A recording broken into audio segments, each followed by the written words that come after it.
प्रिय विद्यार्थियों, SB college Falna की ऑनलाइन ई क्लास में मैं अरविंद सिंह चौहान, व्याख्याता हिंदी साहित्य, आपका हार्दिक स्वागत करता हूँ।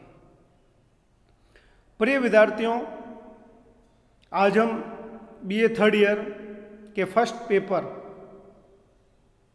अर्वाचीन हिंदी काव्य के बारे में बात करने वाले हैं।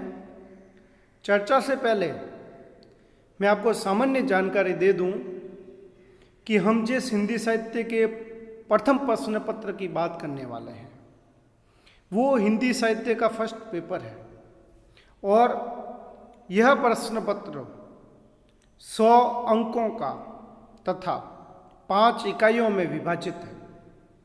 इसकी जो पाठ्य पुस्तक है उसका नाम है अर्वाचीन हिंदी काव्य। हम इससे पहले जो वीडियो बना चुके हैं आपके अध्ययन के लिए, उसमें हमने पूरे पाठ्यक्रम को 5 भागों में बांटा था। प्रश्न पत्र परीक्षा में जो पेपर आता है उसके बारे में हमने चर्चा की थी कि कौन से क्वेश्चन कहाँ से आते हैं, किस तरह के आते हैं।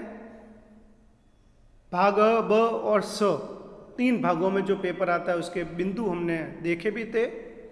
आज हम सामान्य जानकारी के रूप में पहले तो यूनिट में हमारे कौन कौन से कवि हैं, इकाइयों में कौन कौन से कवि हैं, उनका क्या महत्व है, उनको कैसे पढ़ना है, इसके बारे में बात करते हैं।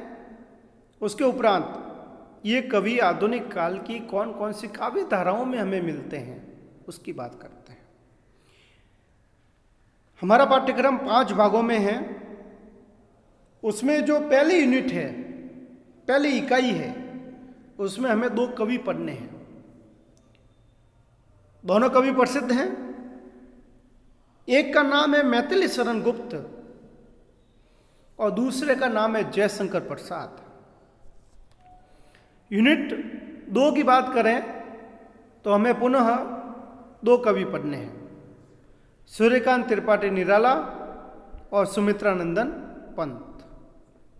यूनिट 3 की बात करें तो हमें 2 कवि पढ़ने हैं, रामधारी सिंह दिनकर और सच्चिदानंद हीरानंद वात्स्ययन अज्ञे। अब यहीं पर मैं कुछ अल्प विराम लेता हूं और हम ये समझते हैं कि अभी तक मैंने जिन 6 कवियों के नाम लिए या जिन 3 यूनिट के बारे में आपको बताया है, इनकी हमें कविताएं भी पढ़नी है। इन कवि की सामान्य जानकारी, व्यक्तित्व, कर्तृत्व, जन्म, मृत्यु, कौन सा पुरस्कार मिला, किस क्षेत्र में विशेष रूप से प्रसिद्ध रहे, इसके साथ साथ हमें इन 6 कवियों की कविताएं भी पढ़नी है। किंतु आगे की जो 2 यूनिट है, यूनिट 4 और 5, उनकी हमें कविताएं नहीं पढ़नी है। उनके बारे में सिर्फ सामान्य जानकारी का अध्ययन करना है। जैसे यूनिट 4 में 3 कवि मिलते हैं, अयोध्या सिंह उपाध्याय हरिओद, महादेवी वर्मा, माखनलाल चतुर्वेदी। ये जो 3 कवि हैं, इनकी कविताएं हमें नहीं पढ़नी है। इनके बारे में मात्र सामान्य जानकारी प्राप्त करनी है। यूनिट 4 के समानांतर यूनिट 5 में भी 3 कवि हैं, केदारनाथ अग्रवाल, हरिवंश राय बच्चन, धर्मवीर भारती। इन 3 कवियों के बारे में भी हमें सामान्य जानकारी ही प्राप्त करनी है, इनकी कविताएं नहीं पढ़नी है। इस प्रकार से हम देखें तो हमारा पाठ्यक्रम 5 भागों में है, 5 इकाइयों में है और 6 कवि ऐसे हैं जिनकी कविताएं पढ़नी है, 6 कवि ऐसे भी हैं जिनकी कविताएं नहीं पढ़नी है। 6 कवियों की कविताएं पढ़नी है, 6 कवियों की सामान्य जानकारी प्राप्त करनी है। कुल मिलाकर 12 कवि हैं, लेकिन इनको 6 और 6 2 भागों में विभाजित किया जाता है।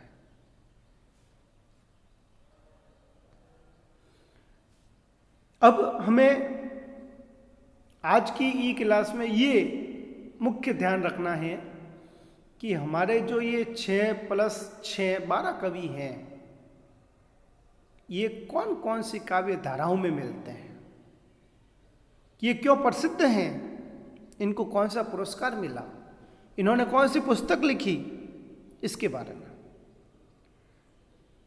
जैसा कि सर्वविदित है और आप फर्स्ट ईयर और सेकेंड ईयर में भी पढ़ चुके हैं कि हिंदी साहित्य का जो इतिहास है ये कुल मिलाकर 4 भागों में विभाजित है।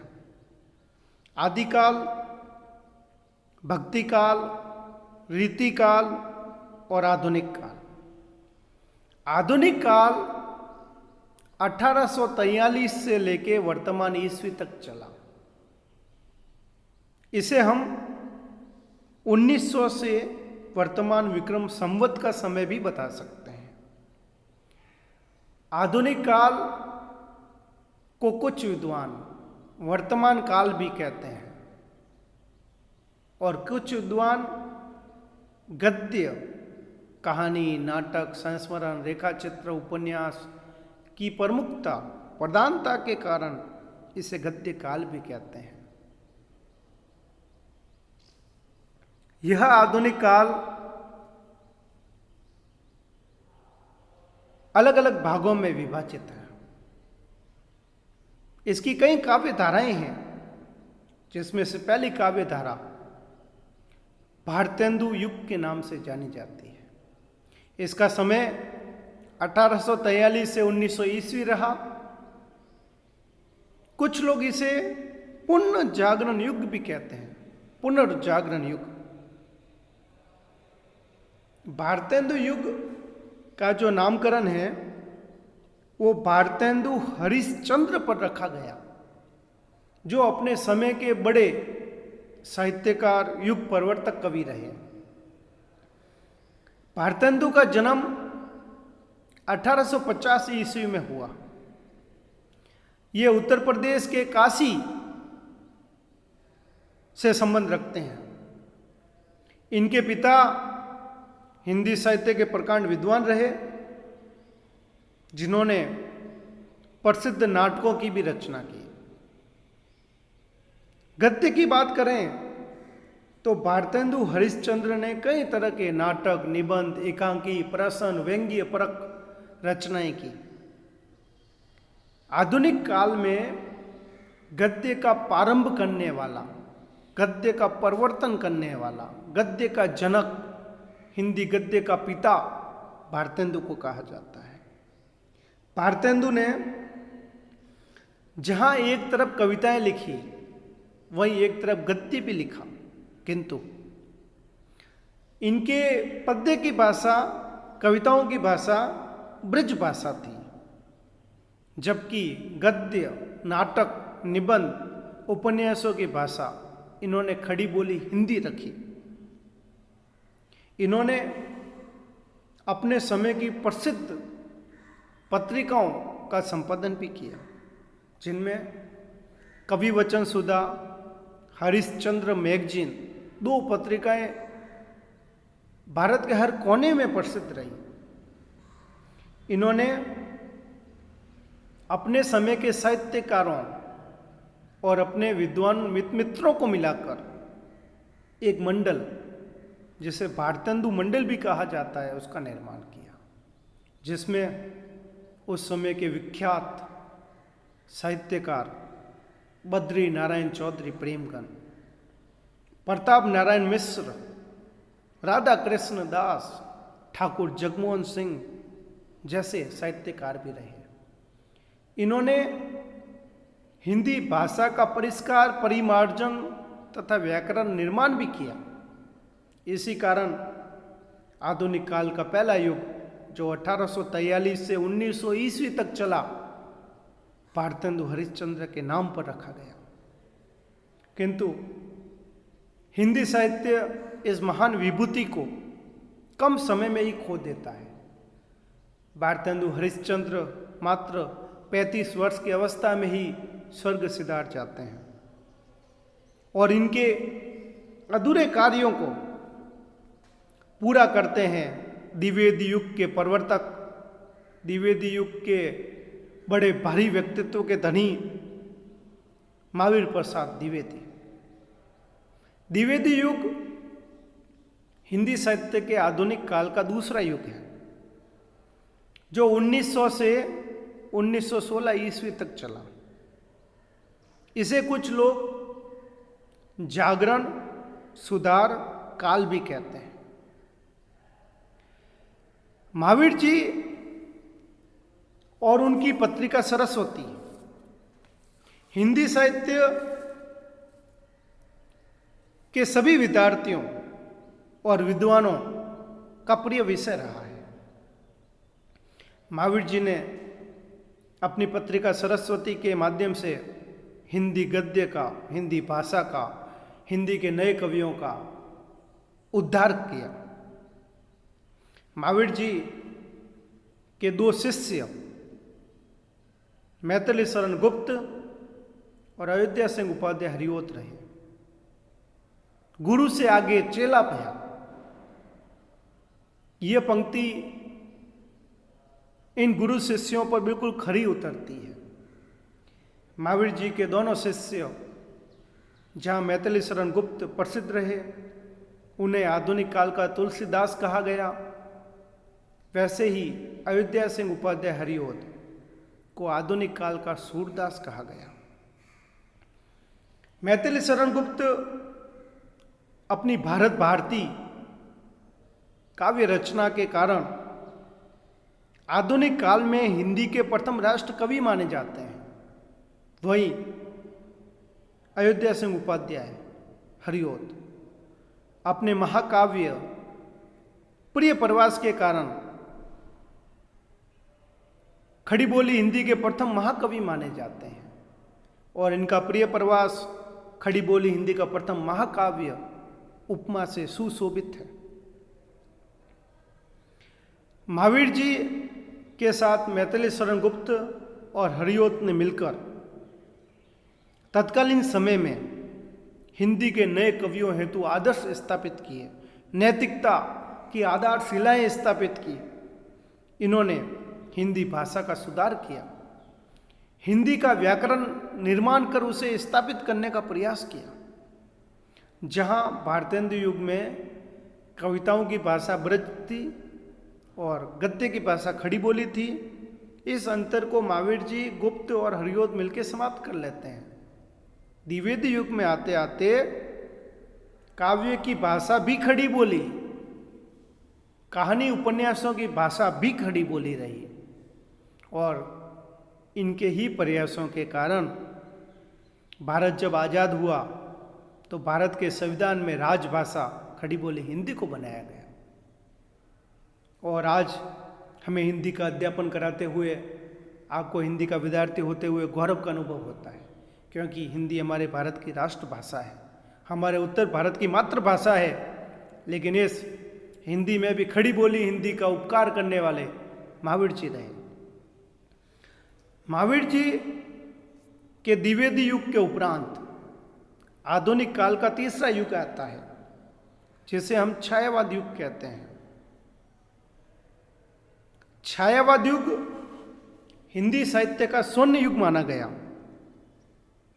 भक्ति काल के उपरांत इसे हिंदी साहित्य का स्वर्ण युग कहते हैं, किंतु आधुनिक काल में यदि हम स्वर्ण युग, स्वर्ण काल की बात करें तो वह छायावाद युग है, जो 1916 से 1936 समय तक चला। कुछ विद्वान इसे 1918 से 1938 के समय से भी संबोधित करते हैं। दोनों समय हिंदी साहित्य में उचित माने गए हैं। छायावाद काव्य धारा को प्रारंभ करने वाले, उसका परिवर्तन करने वाले जयशंकर प्रसाद रहे। जयशंकर प्रसाद के साथ 3 कवि और प्रसिद्ध हैं, जिन्हें हिंदी के विद्यार्थी नाम से जानते हैं। छायावाद के 4 कवियों में जयशंकर प्रसाद, सूर्यकांत त्रिपाठी निराला, सुमित्रा नंदन पंत और महादेवी वर्मा है। इन चारों कवियों के बारे में कई तरह की उपमाएं, उपाधियां प्रचलित हैं। जैसे जयशंकर प्रसाद को छायावाद का बर्मा माना गया, सूर्यकांत त्रिपाठी निराला को छायावाद का महेश कहा जाता है, सुमित्रानंदन पंत को छायावाद का विष्णु कहा जाता है, महादेवी वर्मा को छायावाद की शक्ति या छायावाद की दुर्गा नाम से जाना जाता है। जयशंकर प्रसाद छायावाद के अंदर आंसू, झरना, लहर, कामायनी लिखते हैं। इनकी सभी किताबें विख्यात हैं, लेकिन इन सभी में से भी एक पुस्तक विश्व प्रसिद्ध है जिसका नाम है कामायनी। ये छायावाद का एकमात्र महाकाव्य है और हिंदी साहित्य की अमूल्य निधि है। कामायनी 15 भागों में विभाजित है, जिसमें मानव जाति के पिता मनु के जीवन संघर्ष की गाथा है। जब हम बात करें सूर्यकांत त्रिपाठी निराला की, तो इनके काव्य में विविध स्वर मिलते हैं। कभी तो ये राम की शक्ति पूजा लिखते हैं, कभी ये एक भिखारी के ऊपर भिक्षुक कविता लिखते हैं, कभी भारत की नारियों के ऊपर विधवा कविता लिखते हैं, कभी अमीरों पर व्यंग्य करते हुए कुकुर मुत्ता लिखते हैं, और कभी समाज की परंपराओं का खंडन करते हुए, क्रांति का आह्वान करते हुए बादल राग कविता लिखते हैं। हमारे पाठ्यक्रम में भी इनकी एक वीर रस से भरी रचना है, जागो फिर एक बार, जो आज़ादी के पहले लिखी गई, जिसमें ये तीव्र घोषणा करते हैं कि शेरों की मांद में आया है आज सियार, जागो फिर एक बार। यह शेर भारत के लोग हैं और सियार अंग्रेज हैं। जब हम सुमित्रानंदन पंत की बात करें तो ये विविध मुखी कवि हैं, किंतु हिंदी में प्रकृति के सुकुमार कवि नाम से जाने जाते हैं। इन्होंने लोकायतन, चितंबरा, कला और बूढ़ा चांद जैसी महान रचनाएं हिंदी में लिखी हैं। पंत का परिचय हम आगे की क्लासों में भी प्राप्त करेंगे, लेकिन यहाँ पर मैं आपको रोकना चाहूँगा कि प्रसाद, निराला, पंत और महादेवी चारों कवि हमारे कोर्स में हैं। इन चारों के बारे में हमें सामान्य जानकारी, इन्होंने क्या लिखा, कौन सी किताब इनकी विशेष प्रसिद्ध है, ये कहाँ से संबंधित थे, पूरी जानकारी हमें हासिल करनी पड़ेगी।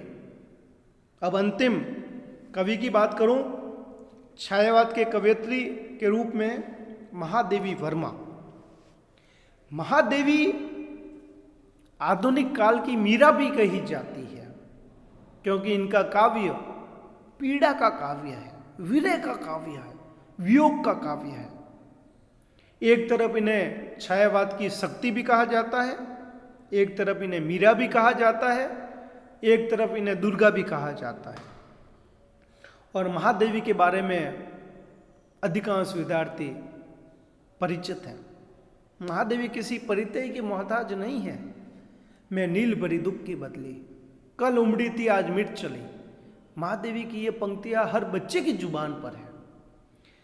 महादेवी ने जो काव्य लिखे, निहार, रश्मि, निर्जा, सांध्य गीत, दीपशिखा, इन सभी काव्यों को इन्होंने 1940 में एक किताब में रख दिया, जिसका नाम है यामा। यामा इनका काव्य न होकर काव्य संकलन कहा जाता है। विद्यार्थियों, आगे छायावाद के समान ही एक काव्य धारा उसी युग में चली, 1916 से 1936 ईस्वी। इस काव्य धारा का नाम है राष्ट्रीय सांस्कृतिक काव्य धारा। इस काव्य धारा को समझना इसके लिए आवश्यक है कि यूनिट 4 में हमें इस काव्य धारा का प्रवर्तक कवि पढ़ना है, जिसका नाम है माखनलाल चतुर्वेदी। और यूनिट 3 में हमें एक कवि और पढ़ना है, रामधारी सिंह दिनकर, जिनकी प्रसिद्ध लाइनें हैं, सिंहासन खाली करो कि जनता आती है। इंदिरा गांधी के समय, आपातकाल के समय भारत में लोकतंत्र नाम का रह गया था, राजतंत्र चल रहा था। उस समय दिनकर हुंकार भरते हैं, कुरुक्षेत्र का आह्वान करते हैं। इनकी प्रसिद्ध किताबें भी यही है, रश्मि रथी और कुरुक्षेत्र। ये हिंदी के दूसरे राष्ट्र कवि माने जाते हैं। दिनकर की जो प्रसिद्ध कविता हमारे कोर्स में है वो है कुंती और कर्ण। ये कविता इनके महाकाव्य या खंड काव्य कह सकते हैं, रश्मि रथी से ली गई है। हम बात कर रहे थे माखनलाल चतुर्वेदी की। माखनलाल चतुर्वेदी उस काव्य धारा को प्रारंभ करते हैं जिसमें सुभद्रा कुमारी चौहान जैसे कवित्री हुए हैं, जिन्होंने झांसी की रानी कविता लिखी थी। खूब लड़ी मर्दानी, वह तो झांसी वाली रानी थी। सभी विद्यार्थियों ने ये पंक्तियां तो पढ़ी ही होगी। ऐसी वीर रस से ओजस्वी रचनाएं हिंदी में दुर्लभ है। माखनलाल जी की बात करें, ये राष्ट्रीयता के प्रखर कवि रहे और भारत की संस्कृति का गौरव गान करने वाले रहे। इनकी 2-3 लाइनें आपको हर यूनिवर्सिटी में, हर कॉलेज की लाइब्रेरी में दीवारों पर मिल जाएगी पढ़ने के लिए। देखिए, चाह नहीं मैं सुरबाला के गहनों में गूथा जाऊं, चाह नहीं सम्राटों के सौ पर है हरी में डाला जाऊं, चाह नहीं देवों के सर पर चढ़ूं भाग्य पर इतराऊं, मुझे तोड़ लेना है वनमाली उस पद पर तुम देना फेंक, मातृभूमि पर शीश चढ़ाने जिस पद पर जाए वीर अनेक। ये एक पुष्प की अभिलाषा है। एक फूल अपने मालिक को कहता है कि तू मुझे तोड़ के उस रास्ते पर फेंक देना जहां पर क्रांतिकारी जा रहे हो, भगवान के यहां नहीं, किसी सुंदरी के सिर पर नहीं, किसी सम्राट के सौ पर नहीं। मैं भले ही पैरों में कुचला जाऊं, लेकिन उस क्रांतिकारी के पैरों में कुचला जाऊं जो अपनी माता को आजाद कराने के लिए जा रहे हैं। इतना वीर, इतनी राष्ट्रीयता देवताओं में भी ये संभव नहीं है। आगे की बात करते हैं हम। छायावाद और राष्ट्रीय सांस्कृतिक काव्य धाराओं के समानांतर एक और काव्य धारा चली, हालावाद।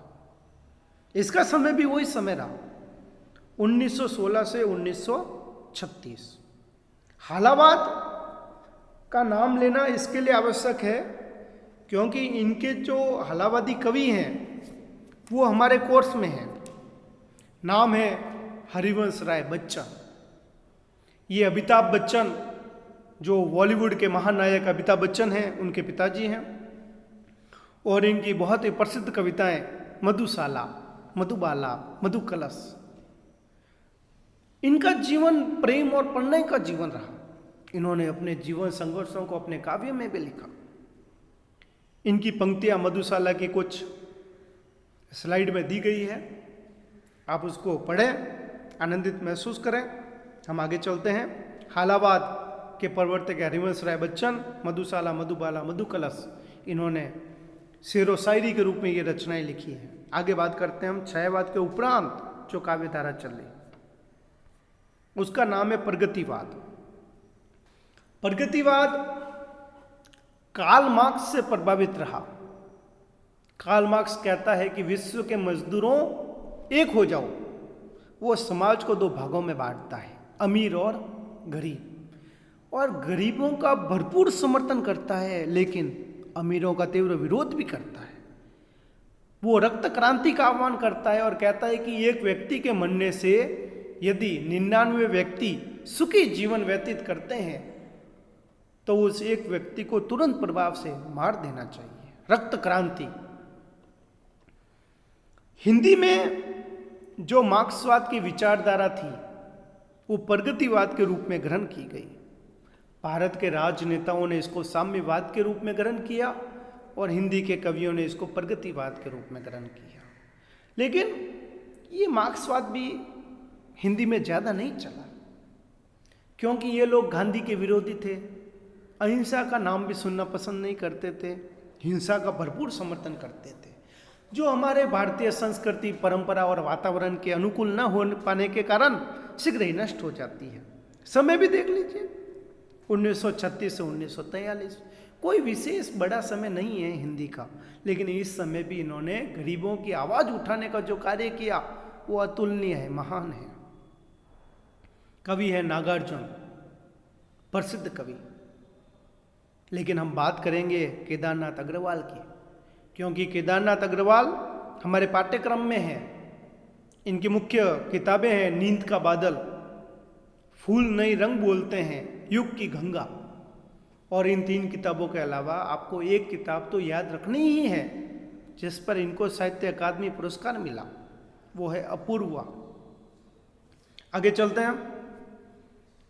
प्रगतिवाद के बाद हिंदी साहित्य एक अलग ही ढंग से चलने लग जाता है, एक अलग ही काव्य धारा में बैठ जाता है और इसको एक अलग ही ढांचे में ले जाने वाले, प्रयोग करने वाले, नई शैली में लिखने वाले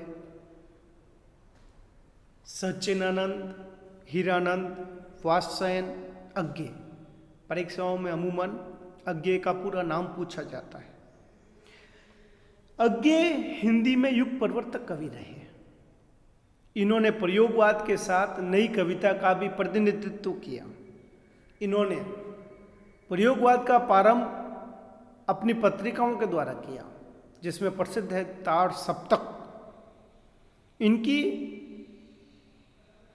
जो काव्य शैली है वो कुछ विशिष्ट है, कुछ नई है, पुराने से अलग है। इसी कारण इनकी पुस्तकें विशेष प्रसिद्ध रही। आंगन के पार द्वार, इनकी इस काव्य संग्रह पर इनको साहित्य अकादमी पुरस्कार दिया गया। इनकी एक और पुस्तक कितनी नावों में कितनी बार, इस पर इनको ज्ञानपीठ पुरस्कार दिया गया, जो भारत के अंदर साहित्य के क्षेत्र में सबसे बड़ा पुरस्कार माना जाता है। एक अन्य कवि नाम लेना चाहूँगा क्योंकि हमारे पाठ्यक्रम में भी है, अज्ञे के इतर धर्मवीर भारती। ये भी प्रयोगवादी और नई कविता के कवि रहे। इसके अलावा शमशेर बहादुर सिंह सभी परिचित हैं इनके नाम से, और गजानन माधव मुक्तिबोध। मुक्तिबोध हिंदी में फैंटेसी के लिए जाने जाते हैं। प्रयोगवाद के समानांतर, प्रयोगवाद के उपरांत 1953 से एक कविता प्रारंभ होती है जो प्रयोगवाद का ही विकसित रूप है, जिसे हम कहते हैं नई कविता। और इस नई कविता के कवि कुछ अलग नहीं हैं। जो प्रयोगवाद के कवि हैं वही आपके नई कविता के कवि हैं। इसके लिए हम भले ही प्रयोगवाद पढ़ें, भले ही नई कविता पढ़ें, दोनों की शैली, दोनों का रस, दोनों का तरीका, दोनों के विषय, दोनों के कवि भी एक ही हैं। इसके लिए प्रयोगवाद और नई कविता को हम समानांतर ही समझेंगे। नई कविता के बाद यानी 1960 के बाद हिंदी में 10 साल तक जो युग चला, यानी 1960 से लेकर 1970 तक, उसे साठोत्तरी कविता कहते हैं। यानी 60 के दशक की कविताएं। हिंदी में ये विचित्र युग रहा, क्योंकि इस कविता का एक और नाम है मोह भंग की कविता। 1960-1970 तक भारत में कांग्रेस का शासन रहा। 1947 से 1970 एक बहुत बड़ा लंबा समय कांग्रेस अपना वर्चस्व राजनीति के क्षेत्र में करती है। पूरा भारत उससे ही संचालित होता है, किंतु कांग्रेस ने कोई बहुत बड़ी उपलब्धि हासिल नहीं की। इसी कारण हमारे हिंदी के कवि राजनीति पर केंद्रित कविताएं लिखने लगे। हिंदी में ऐसा पहली बार हुआ जब राजनेताओं को लक्षित कर राजनीति पर कविताएं लिखी गई और बड़ी ही तीव्र शैली में लिखी गई। लेकिन एक नुकसान भी हुआ। तत्कालीन समय का वर्णन करती इनकी राजनीतिक परक कविताओं ने वातावरण का निर्माण कर दिया। जयप्रकाश नारायण की क्रांति होने लगी। कांग्रेस के अलावा अन्य पार्टियों का अस्तित्व नजर आने लगा। जनता में बदलाव आया, लेकिन हिंदी में भी बदलाव हुआ। 1970 के बाद हिंदी की आधुनिक कविता कई भागों में विभाजित होने लग गई, टुकड़े टुकड़े होकर बिखर गई। कुल मिलाकर ये 33 भागों में विभाजित हो गई 1970 के उपरांत। आखिर में इन 33 नामों में न फंस के हम इसको एक ही नाम देते हैं, अकविता। 1970 से वर्तमान तक जो काव्य का दौर चला आ रहा है, जिसमें अलग अलग कवि प्रसिद्ध, कवि धूमिल कवि लिखते जा रहे हैं, उसका हम नाम देते हैं अकविता। विद्यार्थियों, जैसा कि आज आपने आधुनिक काल में भारतेंदु युग से लेके साटोत्री कविता और अकविता तक पढ़ा है, इसमें हमें विशेषकर ये ध्यान रखना है कि हमें कितने कवि की कविताएं पढ़नी है। 6 कवि, गुप्त, प्रसाद, निराला, पंत, दिनकर और अज्ञेय, इनकी हमें कविताएं पढ़नी है। जब आप आधुनिक काल को पूरा पढ़ते हैं, भारतेंदु युग, द्विवेदी, छाया, प्रगति, प्रयोग, नई कविता पढ़ते हैं, तो हमें पता चल जाता है कि हमारा कवि कौन से युग से संबंधित रहा है। जैसे कि पहला कवि मैथिली शरण गुप्त द्विवेदी युग से संबंधित है। जयशंकर प्रसाद, सूर्यकांत त्रिपाठी, निराला, सुमित्रा नंदन पंत, ये तीनों छायावाद के कवि हैं। दिनकर राष्ट्रीय सांस्कृतिक काव्य धारा के कवि हैं और अज्ञेय प्रयोगवाद के जनक हैं। इसके अलावा जो 6 कवि हमें तेज गति से पढ़ने हैं, जिनका हमें सामान्य परिचय प्राप्त करना है, उनके बारे में भी हमें ये जानना है कि ये कवि कौन सी काव्य धाराओं से संबंधित हैं। जैसे कि पहला कवि अयोध्या सिंह उपाध्याय, हरिओद। ये हरिओद हमें मैथिली शरण गुप्त के समानांतर ही द्विवेदी युग में मिलते हैं। दूसरी महादेवी वर्मा, ये छायावाद की कवयित्री है। माखनलाल चतुर्वेदी की बात करें तो राष्ट्रीय सांस्कृतिक काव्य धारा के कवि हैं। केदारनाथ अग्रवाल की बात करें तो प्रगतिवाद के कवि हैं। हरिवंश राय बच्चन की बात करें तो हालावाद के प्रवर्तक हैं। धर्मवीर भारती की करें तो नई कविता और प्रयोगवाद के कवि हैं। आज की इस ई क्लास का औचित्य भी यही है कि भाग अ में जब आपसे पूछा जाए महादेवी वर्मा कौन से युग की कवयित्री है, तो आप निसंकोच बिना डरे हाथों हाथ लिख दें छायावाद युग की प्रसिद्ध कवयित्री, छायावाद की दुर्गा, 1916 से 1936 का समय। कोई पूछ ले आपसे मैथिली शरण गुप्त किस युग के कवि हैं, तो आप सीधा लिख दें द्विवेदी युग। आधुनिक काल को जब हम अलग अलग भागों में पढ़ते हैं तो इसमें आपको हर कवि जो हमारे पाठ्यक्रम का है वो अवश्य दिखाई देगा। और भले ही आप व्यापक रूप से पढ़ें या संक्षिप्त रूप से पढ़ें, लेकिन हमें ये पता होना चाहिए कि हमारे पाठ्यक्रम के जो कवि हैं वो आधुनिक काल के तो हैं, किंतु आधुनिक काल में भी कौन सी काव्य धारा के कवि हैं। इस वीडियो को आप समझिए, पढ़िए और जो मुख्य बिंदु लिखे गए हैं उनको याद करने का प्रयास भी कीजिए, क्योंकि आप बीए फाइनल ईयर में हैं, आपको कई सालों का अनुभव हो चुका है। पाठ्यक्रम अलग है, पेपर का पैटर्न बीए फर्स्ट ईयर और बीए सेकंड ईयर का ही है। 6 कवि हैं, 6 तेज गति के कवि हैं। प्रश्न पत्र 3 भागों में विभाजित है, भाग अ, भाग ब और भाग स। आज के लिए मैं इतना ही कहना चाहूँगा कि जब तक क्लासें न लगे आप ऑनलाइन ई क्लासों पर ध्यान केंद्रित कीजिए। समय महत्वपूर्ण है। धन्यवाद, नमस्कार।